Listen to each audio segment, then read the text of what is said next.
Okay, so States United released a video yesterday titled Guns with History. Now, one of the things I want to point out in this video, comments are disabled and ratings are disabled. And one of the big things that the gun control movement likes to tout is they want to have an open and honest discussion on this issue. But the reality is they don't. Obviously, the comments and ratings being disabled are a big giveaway. But moreover, try to have a conversation with these people with you opposing their views and see how far they get you.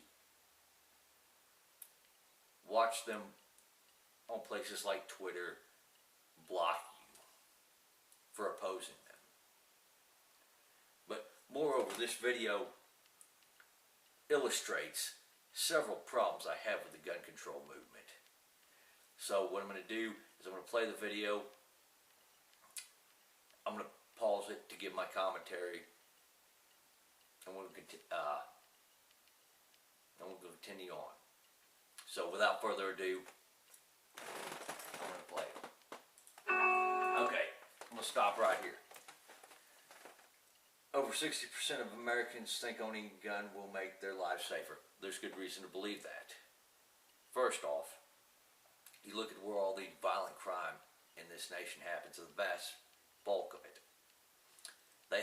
It happens in the areas where the firearm laws are more restrictive and range into the area of prohibitive. Now, I know that technically outright bans are, how do we put it, ruled unconstitutional by rulings such as McDonald versus Chicago and DC versus Heller.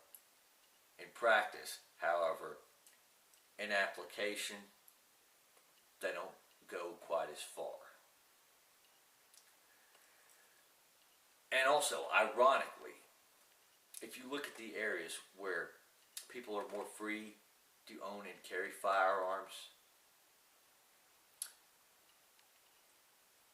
those are the places that you're less likely to have to actually draw that firearm, brandish that firearm, or even fire that firearm in self-defense. There's a deterrent there for anybody who wishes to commit a crime. So, let's continue on.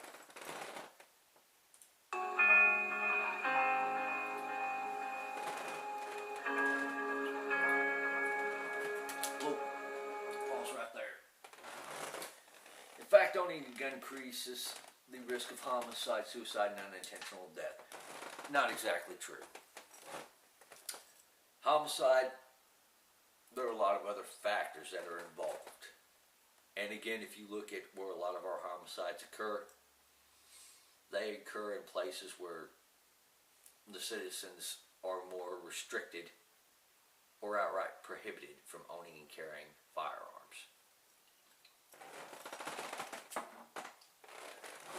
Suicide. There's no evidence whatsoever to suggest gun control or not owning a gun is going to reduce your risk of suicide. Alright? Look at places like Japan. They have very restrictive gun laws, and their suicide rate dwarfs ours. A while back, Canada passed some more restrictive gun laws, and the proponents of those gun laws said, well, look, our suicide by gun rate dropped. But what they didn't tell you is that the overall suicide rate did not change. Ergo, they ended up being pretty dishonest with the fact that gun control prevents suicide. Unintentional death. If you're looking to prevent unintentional death through gun control, you're not going to go too far with that one. Our unintentional deaths by firearms are actually pretty low in perspective. And actually, if you wanted to focus on unintentional deaths, firearms are the least of your concerns. In fact, if you own a swimming pool and a gun, you're more likely that your child's going to drown in that swimming pool than accidentally shoot himself or anybody else with that gun. So, now, don't get me wrong, there are ways to mitigate unintentional deaths, but these are the last people you want to talk to on that.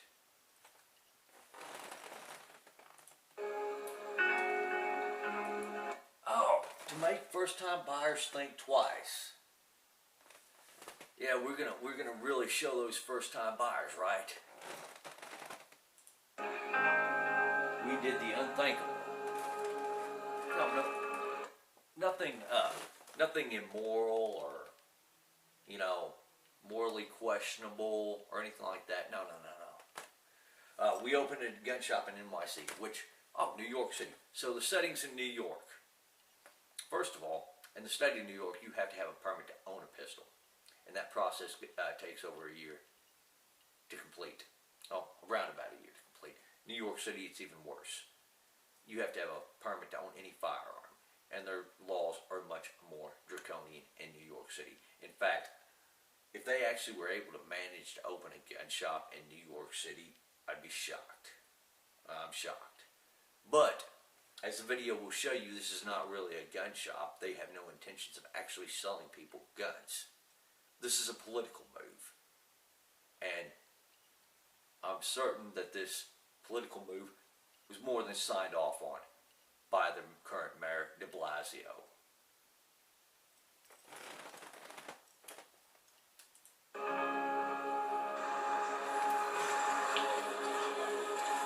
Yep. Hundreds of guns. All of them with history. Okay, I'm going to stop right here.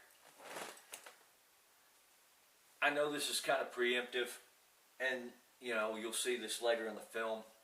However,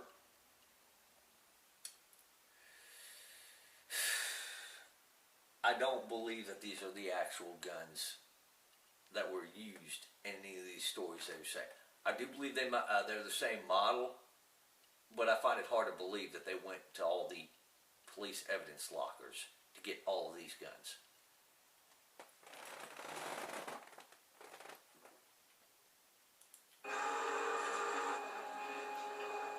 With hidden cameras.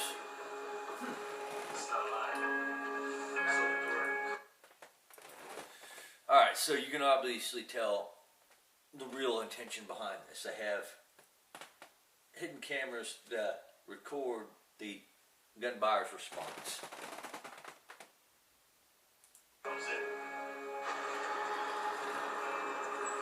No, nothing moral about this at all. Nothing sneaky about this. Hey, how you doing? Hey, how you doing? Hey. Hi. You're interested in a gun, right? Yes. Okay, cool. You looking for something for target practice or? Protection? More for just protection, just safety. I'm pro Second Amendment, so it's like, it's kind of hard to find that around. You're asking New these York guys City, to it's explain Like I was showing your wife, the first gun I showed her was this revolver. It's the easiest gun we have to use. It's, it's our most popular one. Alright, so let's start off with a revolver. True. Revolvers got a perception of being tried and true. But I'm just going to say right here, I do not like the stereotype of, okay, somebody's new with a gun, just hand them a revolver. There are several reasons behind that. But that's a different video. This is 22 caliber 6-inch 22 revolver. caliber It's 6-inch also revolver. a gun that a 5-year-old found in his parents' bedroom. Whoa. Also a 5-year. You know what? I've got to pause the video a second here. I got to get another beer. Alright, so I'm back. Now, this guy automatically starts off to browbeat this man for wanting to purchase his first firearm. Obviously he shows him the revolver and sits there, and he's going to go into a story where somebody misused this model to shoot their younger brother. He doesn't discuss what the parents could have done differently. He doesn't discuss actual firearm safety or anything like that. He just simply is trying to instill an image of a younger sibling being murdered by their older sibling with this. Now, he's trying to paint the firearm itself as being a violent object. However, firearms, like all objects, are inanimate. They're not violent, they're not non-violent. The violence is in the beholder. You can use a firearm for violent purposes, you can use it for non-violent purposes. You can use a firearm to protect your family against people who would wish to harm them. You can use them to protect yourself against people that would wish to harm you. You can also use that firearm to murder your family. That would be an example. But the issue is not the firearm, it's the person. It's the person. Now, there are people that have firearms that, all they use them for is target practice. There are people that have firearms, all they use them for is to hunt. There are people that have firearms, all they use them for is for personal protection. There are people that have a wide array of firearms, like myself, and have multiple uses for each firearms. There are people that simply collect firearms for the historic value. I'll give you an example. It's my Colt Python. I don't have it, here for any violent purposes. I don't even have it for personal protection. I have it because it's a collector value. It's one of the firearms that I said I wanted to own before I die. Colonel Cooper referred to this as a Rolls Royce of revolvers. This is the best revolver ever made. First revolver to be mass produced, it was laser bore sighted. It was designed in 1955. And remember how I said that it's just a dumb idea to hand somebody a revolver and sit there and say, well, you don't know too much about guns, so here's a revolver, it'll never malfunction, anything like that. Well, guess what? The only malfunction that these things generally tend to have is the fact that over time they lose their timing. And believe me, that's damn good when it comes to revolvers. But, side note on the mentality of this, a few weeks ago, I purchased a Raging Judge Magnum. Now, the person who, I bought this secondhand at a pawn shop. The person who owned this before me didn't seem to think he needed to clean revolvers. They bought into the whole, well, revolvers never malfunction, you never have to clean them BS. I spent 2 days trying to get all the lead fouling out of the barrel. And I eventually did. Now the rifling looks brand new.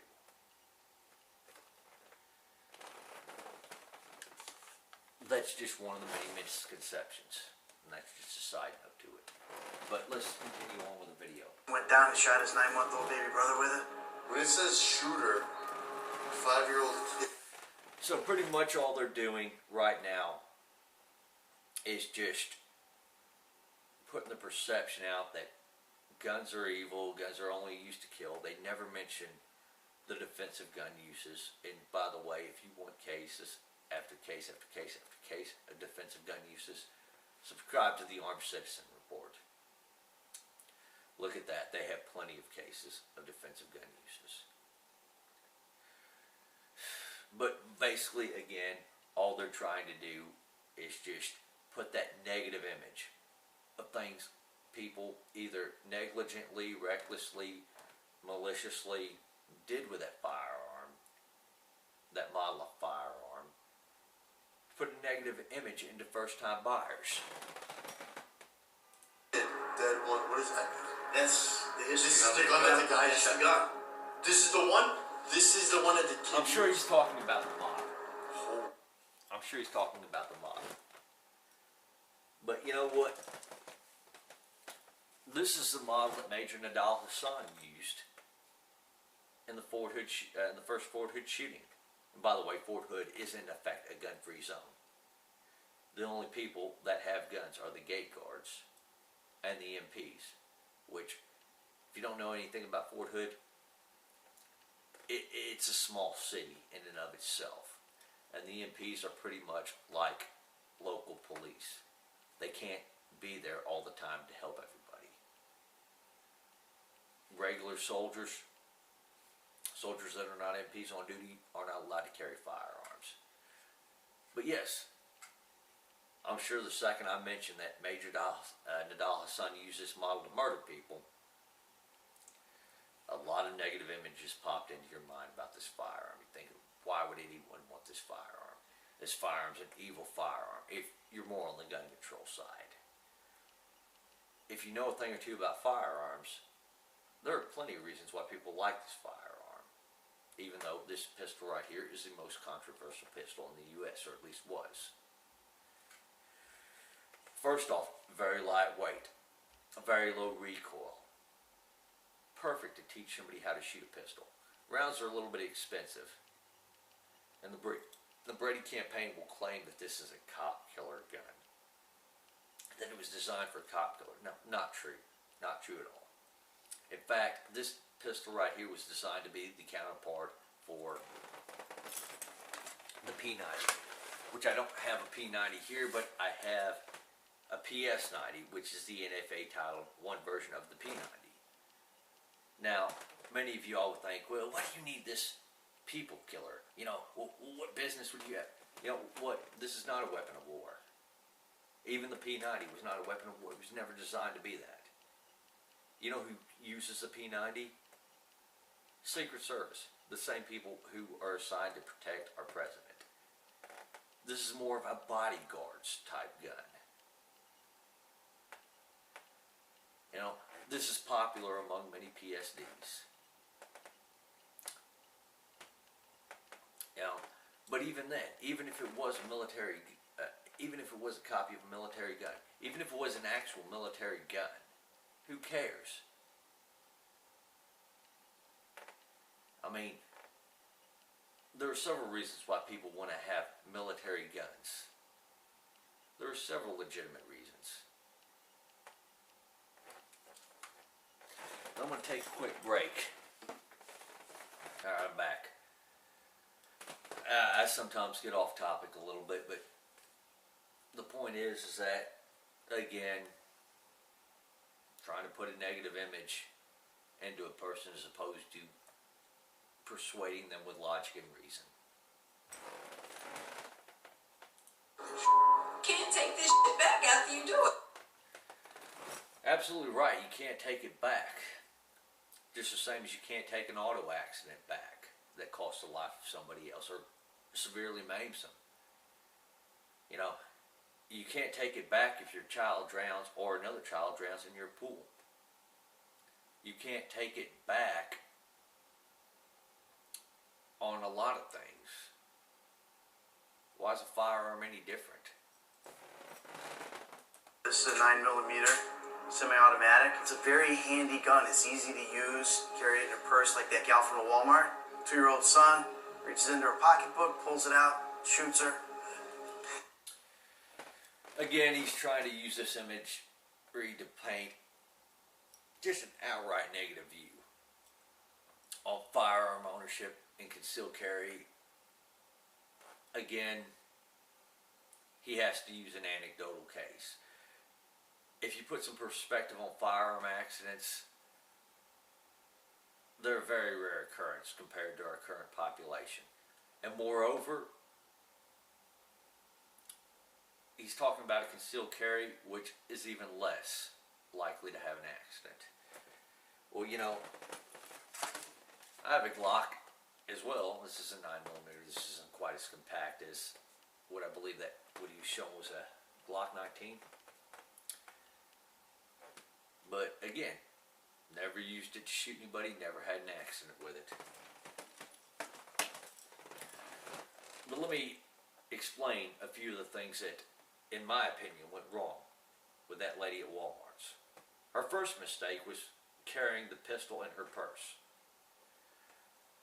This is something I discourage, and I know Hollywood kind of glamorizes it a little bit in sorts of ways, or at least they paint it as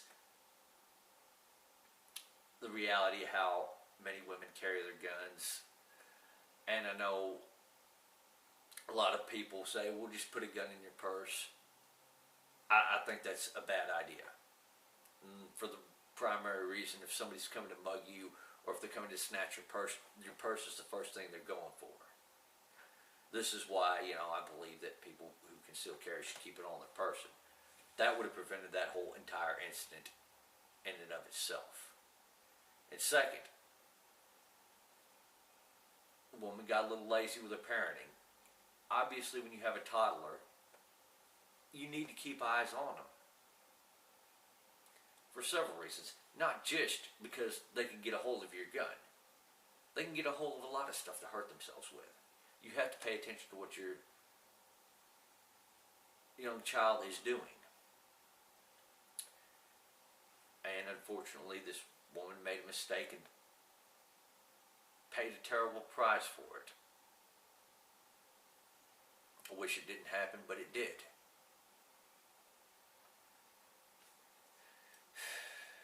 So let's continue. Dead, gone. I mean, look at the reaction. I mean, it just infuriates me that they're doing this to people who are not bad people, who are in fact good people, who are considering using a firearm for personal protection. These people are not criminals.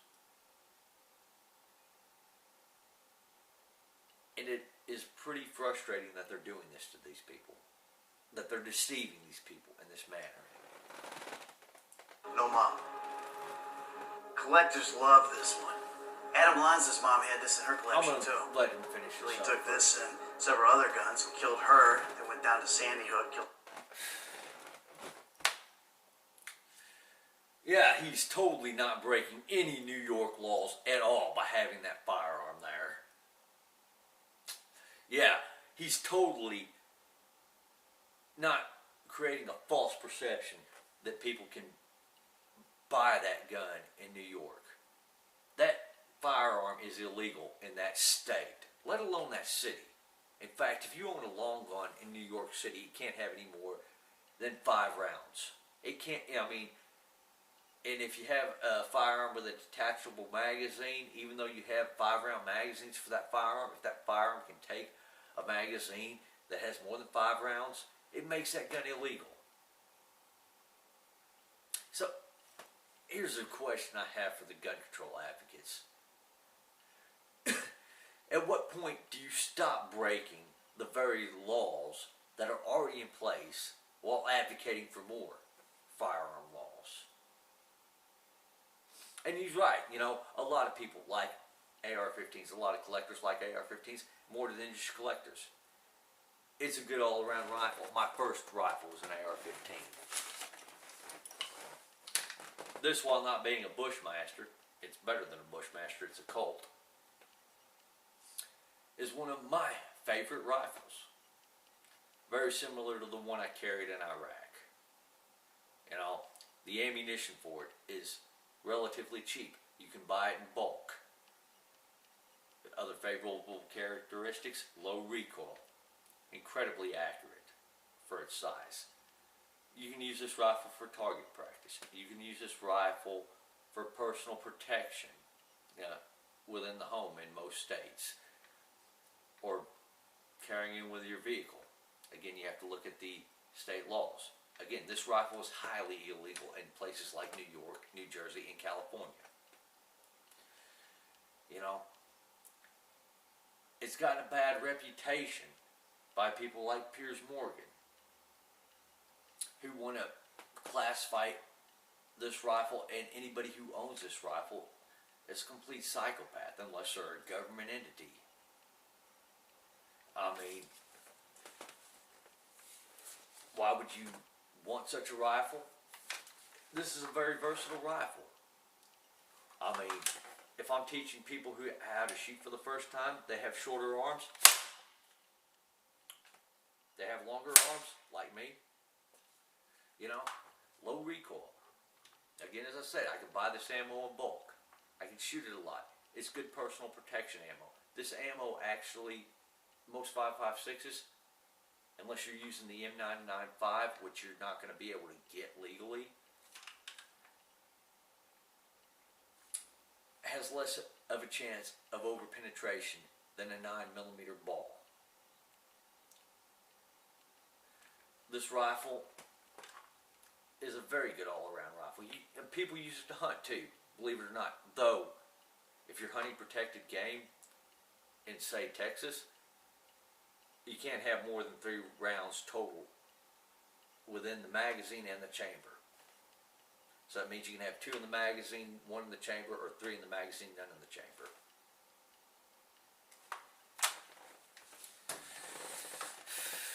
And you know what, come to think of it, you know what, if I was him, I'd be in jail. Literally.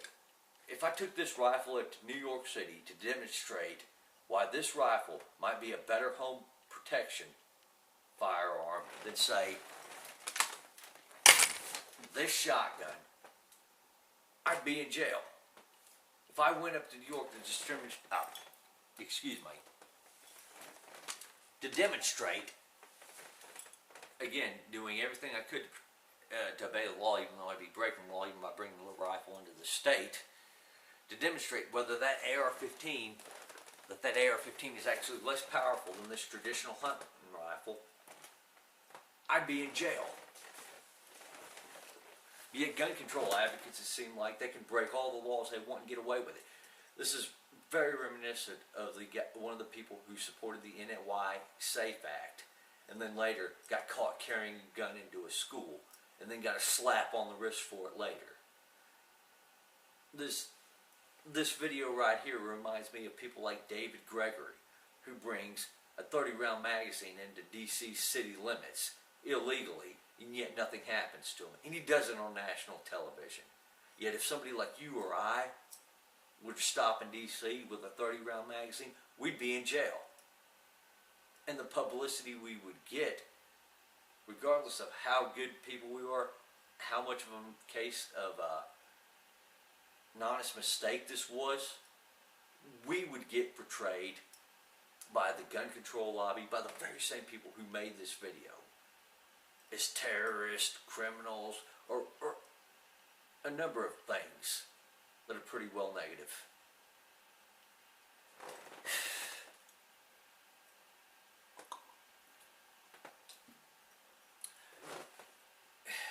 I'm getting off topic on this one. I'm going to have to take a break. I'm back. This time with another beer. I know I got off topic.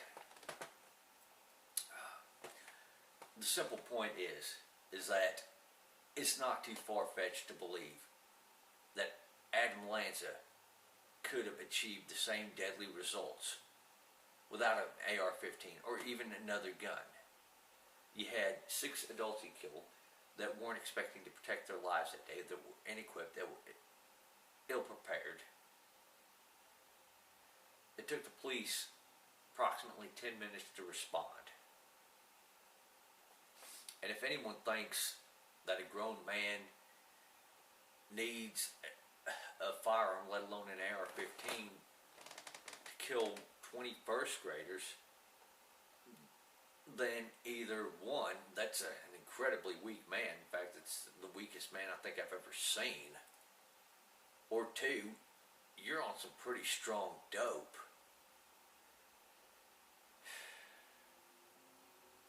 The fact of the matter is that Sandy Hook was a gun-free zone. People had this false sense of security. And when confronted with an incredibly violent individual, they were ill-prepared. And this is not a knock on the police. The police do the best they can in the vast majority of cases. Got a lot of respect for law enforcement, but they can't be everywhere at all times. It's just simply outside of their ability, and it's not their fault.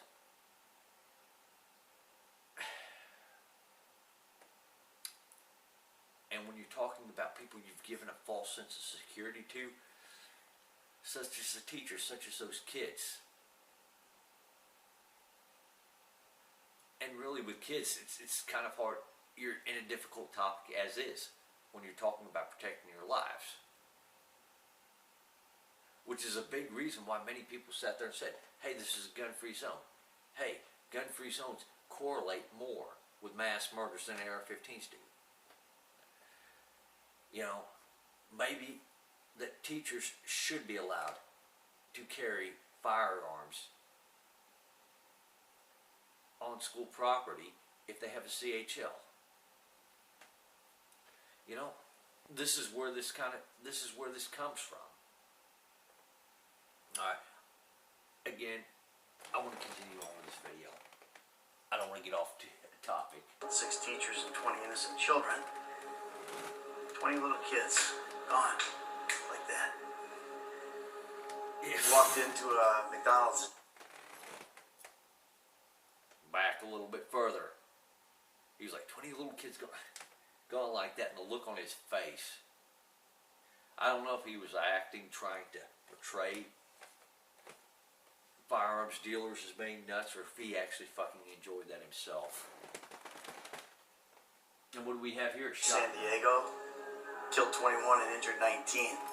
It's one of the deadliest mass shootings in American history. California? With all of their common sense gun laws? I'm shocked. No, not really. You know? And when you had the massacre at Isla Vista, and I know this is off topic a little bit, you had Martinez, the father of one of the children being killed, wanting the same laws that California already had being imposed nationwide. You know, those laws obviously didn't work to stop the Isla Vista shooting. In fact, if you look at all the gun laws, Elliot Rogers was in compliance with them. He still didn't stop the shooting.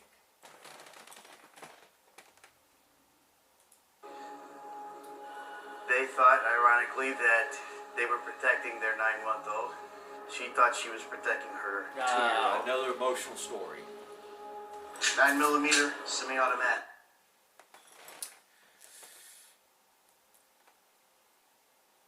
With the good comes the bad. Occasionally, you will have these sort of accidents. And each individual accident itself varies to the degree of negligence that was displayed. And I'm not trying to diminish any of that at all. I know that the most punishing thing for the parents of that child is to know that they've lost their child, is to have lost that child. It doesn't change that they were trying to do what was right. Now, could there have been things that the parents could have done differently to protect their own child and possibly prevented that accident? I don't know. I don't know the whole story on that one they're talking about.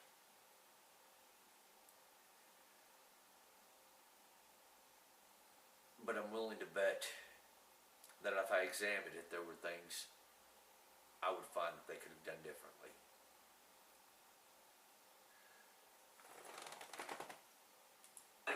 .40 caliber compact, 45 caliber, 9mm sub. Oh, wow. 9mm submachine gun. Assuming that is an actual submachine gun and not an NFA Title I version of the Uzi, which this guy's falsely claiming is a submachine gun. Machine guns, highly illegal in New York. And even to get a machine gun, it has to be pre-1986. You have to have it in a state that it's legal, and you have to go through the proper NFA Title II process.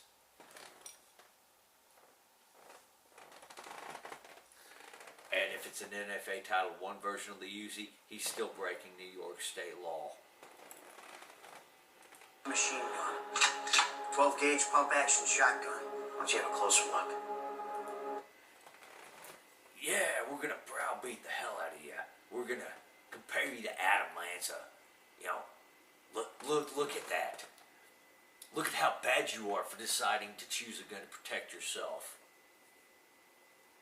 You know, it's almost like these people can't understand the difference between owning a firearm to protect yourself, or even owning a firearm in general, and actual homicidal, maniacal violence, such as the type of violence that was committed by Adam Lanza.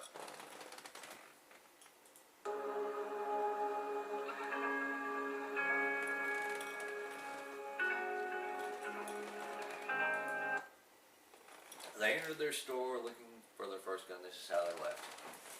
Yeah, what after you browbeat them, after you threw that emotional drivel on them, devoid of any fact. I was pretty blindsided by just the entire history of every gun in this.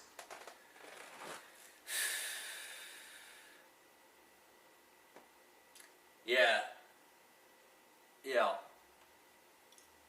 because obviously, you know, people are blindsided by the bad that can be done by people with guns, but, you know, obviously the clerk did say the other side of the story, which, not even a clerk, obviously. It's a hatchet job, typical of gun control advocates, but, you know, obviously he was shocked and blindsided by this. By the way, they couldn't have gotten away with this in Texas. That's why they picked New York City. It's because you have a lot of people who've never handled a real firearm before in their life, other than in New York. I know I have an ex-girlfriend who was from New York. I've been to New York a few times. Store, and then maybe I should think I'm not going to buy that. Again, there's an emotional reaction. An emotional reaction. Maybe I think I shouldn't buy that gun. You know? If it, you know,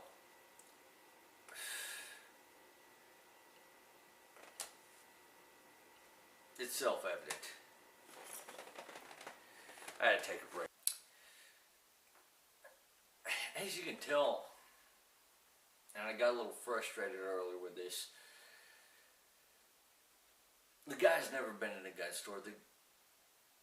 As you can tell, as long as this is not an actor, and I'm not trying to question his credibility, he's never been in a gun store, never had any other prior experience around firearms before in his life.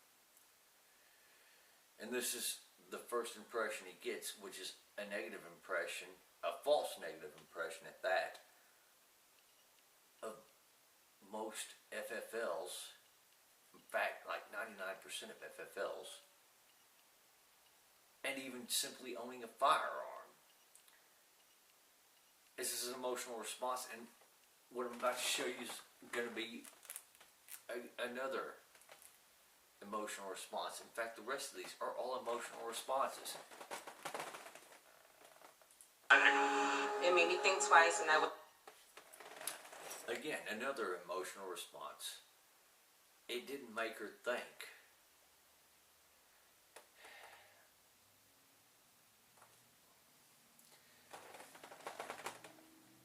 Not buy one. It is one of our rights, but my opinion has definitely changed. I don't feel safe with a gun. You don't want to be the one. The last one, I don't feel safe with a gun. That's one of their goals, is to make people not feel safe with a tool. Alright? I was told on a few occasions growing up by some old timers, when I started learning, that I needed to have a fear of that gun, which is completely inaccurate. I don't think they were meaning to portray that message. The message I think they were meaning to portray, which is the message I like to portray, is that you shouldn't have fear with a firearm, but you should have an understanding.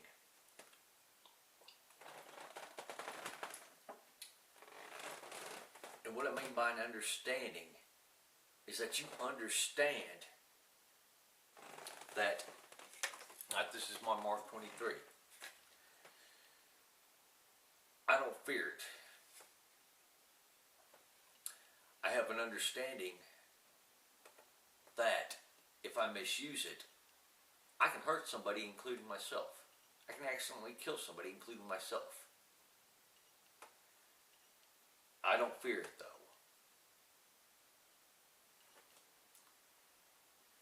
I have an understanding and a respect for what it can do, or what I can do with it, because this is inanimate.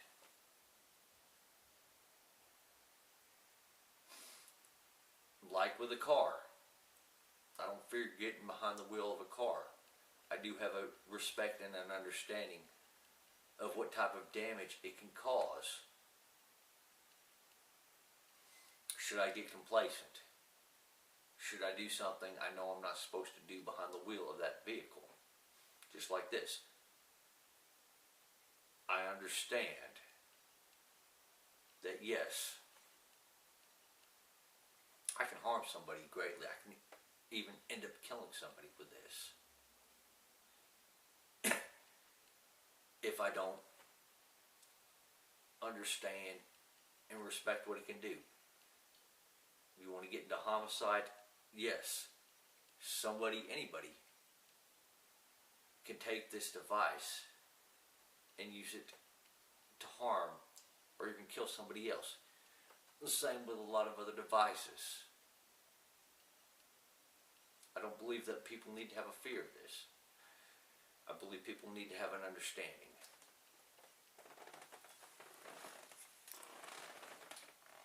Walmart case.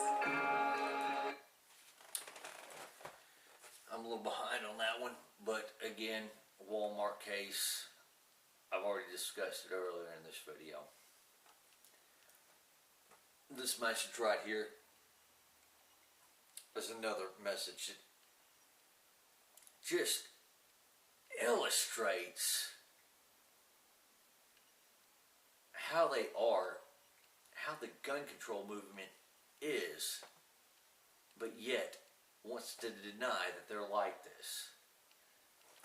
Every gun has a history, and this next line is pretty damn. Let's not repeat it. Now, they told us, they told me with that statement, anybody listening and actually observing and can read between the lines, that every gun has a history. Let's not repeat it. Basically what they're saying is, don't get a gun. You know, and all the people who sit there and say, well, these guys really aren't trying to take your guns. Well, oh no, they're just trying to discourage first-time buyers. They're trying to put as many ridiculous regulations on the book and restrictions on the book as they can.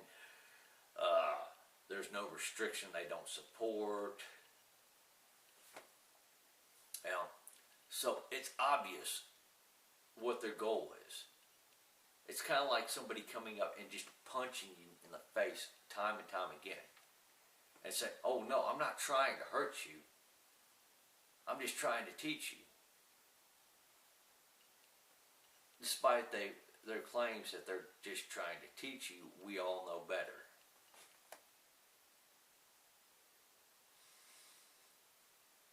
That's all I got to allow for this one.